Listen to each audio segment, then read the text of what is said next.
Voyons maintenant la dérivée d'une composée.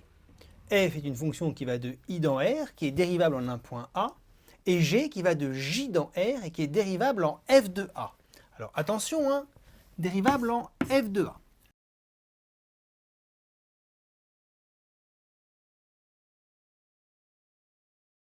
Donc si jamais F est dérivable en A et G est dérivable en F de A, alors G rond F est dérivable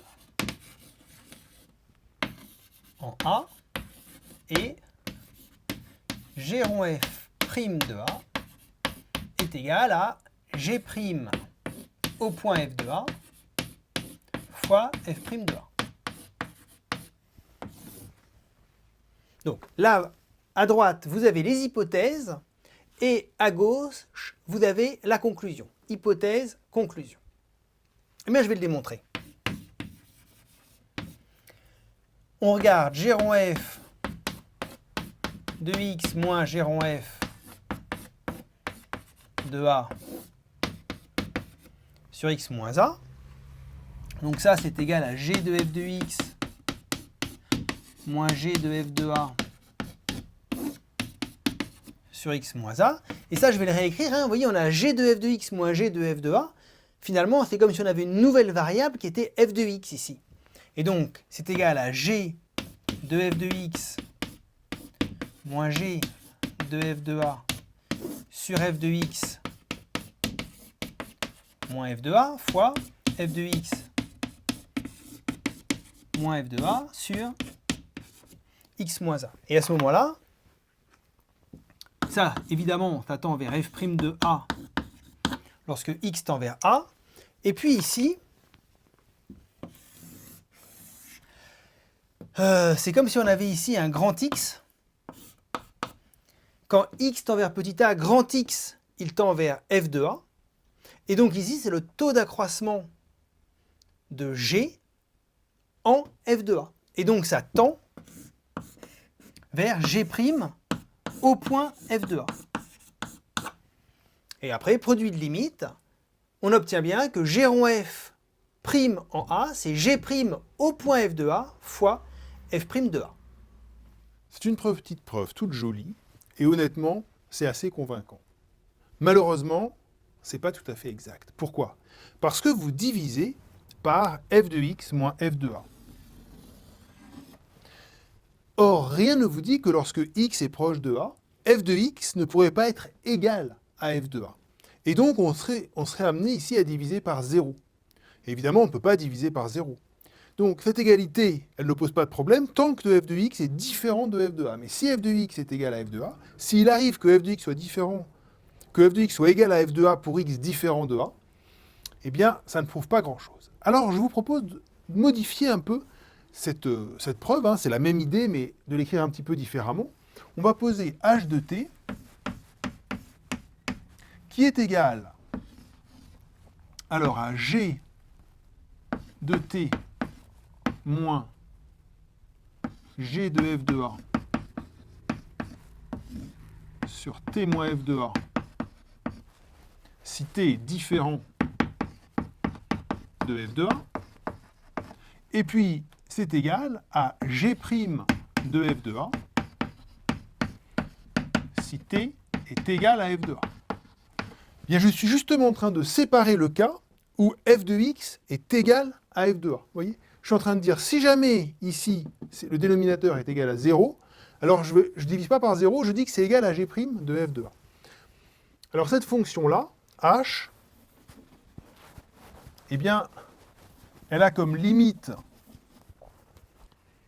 g' de f de a quand t tend vers f de a. Puisque la limite de la partie du haut, là, la limite de cette quantité-là, c'est bien g' de f de a. Donc la limite de h quand t tend vers f de a, c'est égal à g' de f de a. Et ici, mon taux d'accroissement, eh bien, je peux l'écrire à l'aide de h. D'accord? Pourquoi? Bien, parce que c'est exactement h de f de x fois f de x moins f de a sur x moins a. Et cette égalité, elle est vraie même si f de x égale f de a. Parce que si f de x égale f de a, ça vaut 0. Bah, si f de x égale f de a, évidemment, le numérateur ici vaut 0. Donc cette égalité, elle vaut 0. Bah, c'est exactement ce qu'on a ici. F de x moins f de a vaut 0. Donc tout ça, ça vaut 0. Et si f de x est différent de f de a, eh ben, on a l'égalité qu'on avait tout à l'heure, c'est-à-dire g de t moins g de f de a. Donc ça fait g de f de x moins g de f de a sur f de a, f de x moins f de a, qui se simplifie avec le f de x moins f de a qui est ici. Et donc cette égalité, elle est vraie maintenant pour tout x différent de a. Or, cette quantité-là, elle tend, quand x tend vers a, ça tend vers g' de f de a. Et ça, lorsque x tend vers a, ça tend vers ça tend vers f' de a. Et donc, on retrouve bien la formule qui est ici. Un petit exemple pour terminer. Si h de x est égal à cosinus x au carré, à quoi est égale la dérivée de h? Si elle est définie sur R tout entier. Eh bien, ici, vous voyez que g de x, c'est la fonction cosinus, f de x, c'est la fonction x2, et donc, h de x, c'est égal à g rond f de x. Et donc, h' de x, puisque g et f sont dérivables en tout x, c'est égal à g' au point f de x fois f' de x. Donc g', c'est moins sinus x, mais au point f de x, c'est égal à moins sinus, et puis au point x2. Et puis fois, et la dérivée de f de x, c'est 2x. Donc voilà, ici, comment on va calculer la dérivée de cosinus x2. Ça va nous donner moins 2x sinus x2. Un autre exemple très important,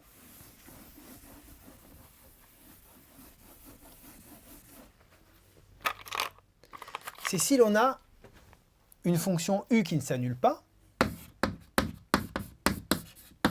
qui est dérivable. Donc u de t est différent de 0 quel que soit t, élément de i, u dérivable. Alors que peut-on dire de 1 sur u? 1 sur u, elle est définie de i dans R, qui à t associe 1 sur u de t. Quelle va être la dérivée de 1 sur u? Eh bien, vous voyez, u, c'est la composée de u avec la fonction qui a x donne 1 sur x. Si je l'appelle, donc je vais reprendre cette notation-là, c'est g qui va de r étoile ou de r plus étoile dans R, qui a x donne 1 sur x. Et donc ici, je vais avoir g rond u. G rond u prime en t, ça va être g' de u de t fois u' de t. G', c'est moins 1 sur x2. Et donc ça va être égal à moins u' de t sur u de t au carré. Et donc 1 sur u', ce que j'ai montré, c'est que 1 sur u', c'était égal à moins u' sur u au carré. Et d'ailleurs, on peut faire la même chose pour u sur v.